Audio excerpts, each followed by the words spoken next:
தினம் ஒரு தியானம். இம்மானுவேல் என்பதற்கு தேவன் நம்மோடு இருக்கிறார் என்று அர்த்தமாம். மத்தேயு எழுதின சுவிசேஷம் அதிகாரம் 1:23. ஒரு கன்னிகை கர்ப்பவதியாகி ஒரு குமாரனை பெறுவாள். அவருக்கு இம்மானுவேல் என்று பெயரிடுவார்கள். கிருபையினாலும் சத்தியத்தினாலும் நிறைந்தவராய் நமக்குள்ளே வாசம் பண்ணும் ஆண்டவர் அவர்.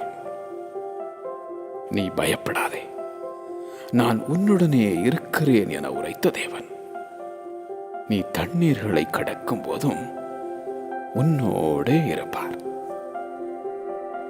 உலகத்தின் முடிவு பரியந்தம் சகல நாட்களிலும் நம்மோடு கூட இருக்கும் நல்ல தேவன்.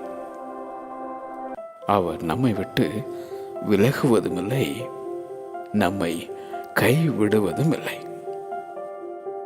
இம்மட்டும் நம்மோடு இருந்து நடத்தின அந்த இம்மானுவேலர் இனியும் நம்மை நடத்துவார். இம்மானுவேல் என்பதற்கு தேவன் நம்மோடு இருக்கிறார் என்று அர்த்தமாம். இம்மானுவேல் என்பதற்கு தேவன் நம்மோடு இருக்கிறார் என்று அர்த்தமாம். ஆமென்.